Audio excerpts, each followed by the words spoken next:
Controversy over Alberto Del Rio's WWE status? A backstage dispute got someone fired? 2 AEW stars leave, and my review of Monday Night Raw. I'm Ollie Davis, and this is the WrestleTalk News. Support WrestleTalk! WrestleMania 41 was over 2 weeks ago now, and we still have so many unanswered questions. What did John Cena sell his soul to The Rock for? Was Stone Cold Steve Austin arrested for running over a woman? And who really is Byron Saxton? But there's a bigger question that looms over them all.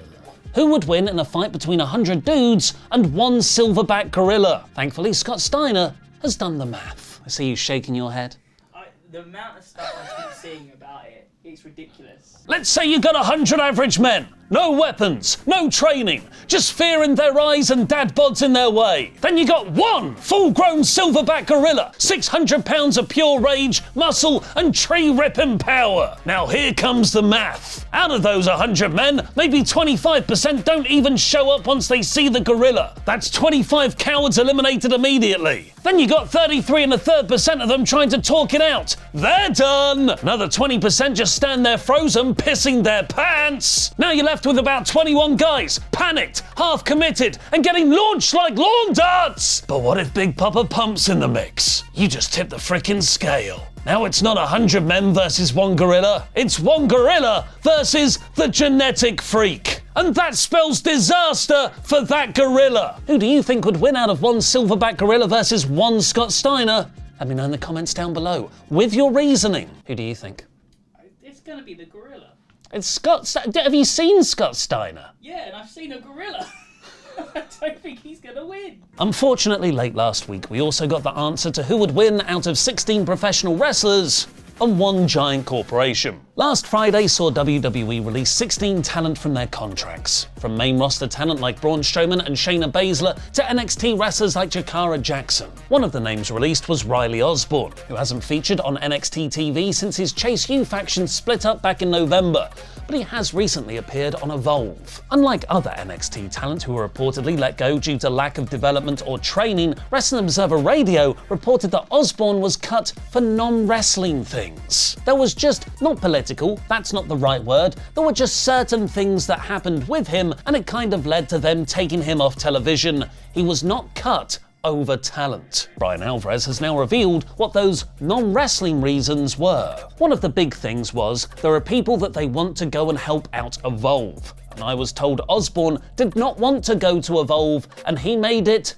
very well known. WWE must have felt very strongly about this, as Osborne was recovering from surgery he had back in March. Before this year, WWE hardly ever released injured wrestlers. This marks the second of 2025, with Carl Anderson also being cut while hurt back in February. Alvarez also gave a possible reason as to why Dakota Kai was let go as part of the recent round of releases, being told that Damage Control is unofficially done as a faction, with Io Sky getting a big singles title push, and Kairi Sane and Asuka can tag together, leaving Kai as the odd one out. But it's not all releases. During the same period, WWE have actually signed a load of new talent, including the incredibly controversial Alberto Del Rio. Or maybe they haven't. Or maybe they kind of have. Oh no, I've gone cross-eyed. Even though WWE's acquisition of the Mexican promotion AAA is not yet fully complete, Super Luchas is reporting the following AAA talent have already signed contracts with WWE. Alberto Del Rio, Dr. Wagner Jr.,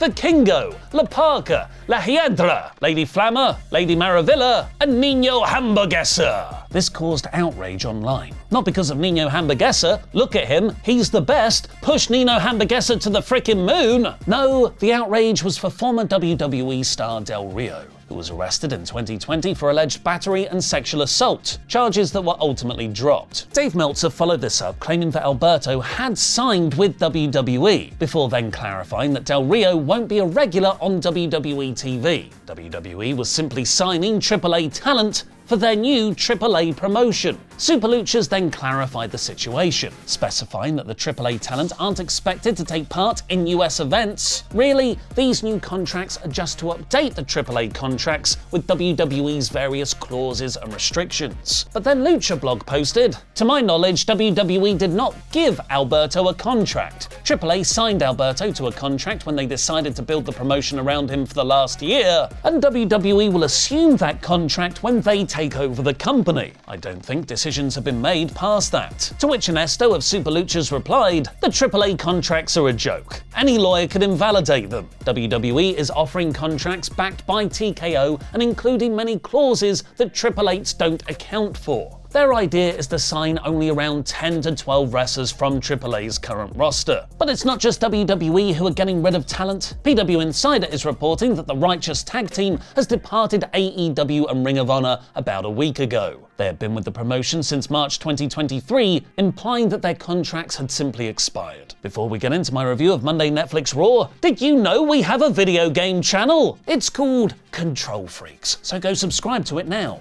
Here's all the joy you're missing out on. Die! No, not you! Flashbang! Ragtag. Time for the professionals to come back. I'm Dom. And That's I'm- Sully. Yes. Oh, jump forwards, run forwards! Pro strats. Thick as mints, those people. Is that you? I think that's me! Fungus McChungus. Oh no, so many people died. I used to be a traffic warden before I joined the armed forces. Look at me! Look at me! It looks like rain. I just want to hit you once with a sledgehammer, you useless man! How could you punch a man like that? Rubbish! There was a box. No, I didn't say forward anymore! Yeah! We've lost a quad swap again! Oh, no! Flashbang!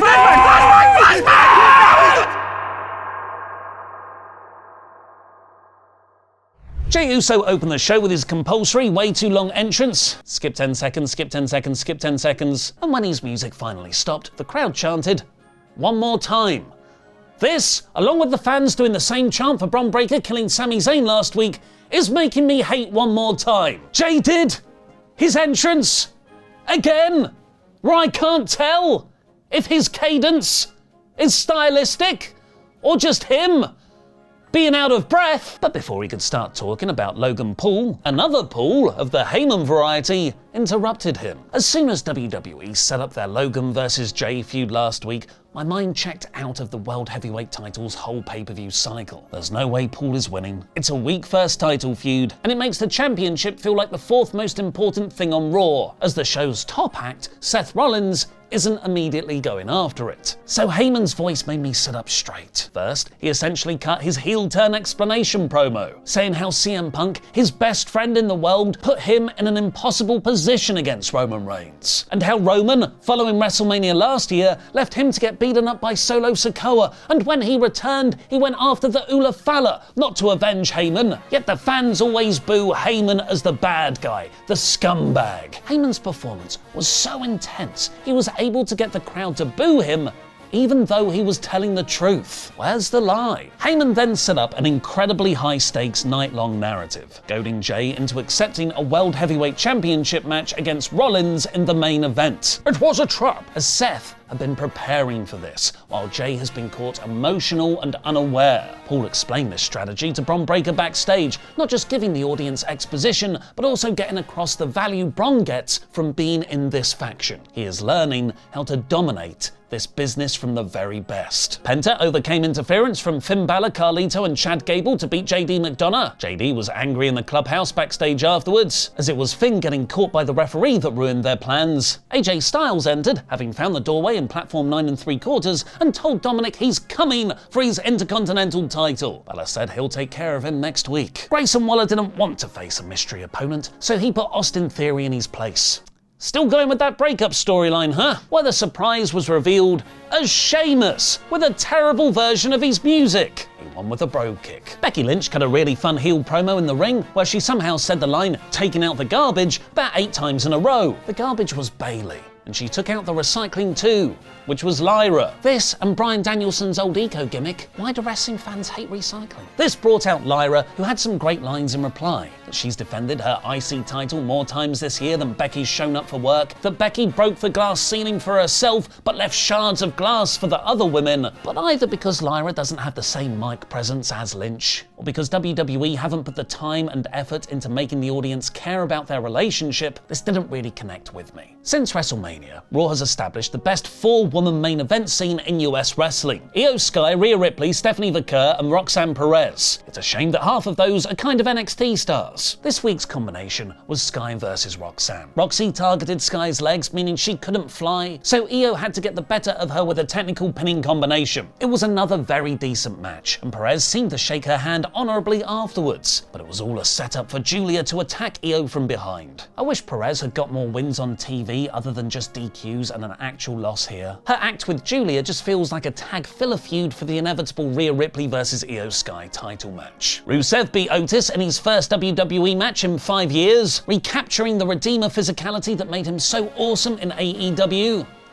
When he actually showed up, Pat McAfee and Gunther shared the ring ahead of their Backlash match this Saturday, where, say what you want about Pat, he cut another excellent babyface promo, seamlessly putting over Omaha local sports teams, and that he'll prove that Gunther's gone soft. Gunther didn't need a long promo in reply. He simply and coldly finished the segment by saying this Saturday, only the grace of God can lift his arms off of Pat's throat. All of a sudden, it made it feel like we're no longer in Pat's fun play-fighting babyface revenge story. We're right back into Gunther's gonna kill someone territory, which it doesn't feel like we've had for 8 months. And the main event saw Jey Uso versus Seth Rollins in a definitely DQ finish match, even though this was clearly never going to have a clean winner. The story was so well told, and the in-ring action so good, I didn't care that Seth winning would make the Logan Paul feud feel weird, or that it's way too early to take the belt off Jey. I just enjoyed this for what it was. Awesome false finishes and the next chapter of the Raw main event story. Bron Breakker interfered, so Sami Zayn fought him off. Bron speared Jey too, which brought out a returning CM Punk. He's only been gone for 1 week, where he chased off Seth and Bron with a chair. We never heard the DQ bell sound though, so I guess the match is still technically going on. Logan Paul would then attack Jey Uso after the show went off air. This week's Raw is 78%. Marvel's Thunderbolts little asterisk thing is out now, and the live-action remake of Lilo and Stitch is coming this month too. Click the video on screen now to watch Luke and Laurie talk all about them.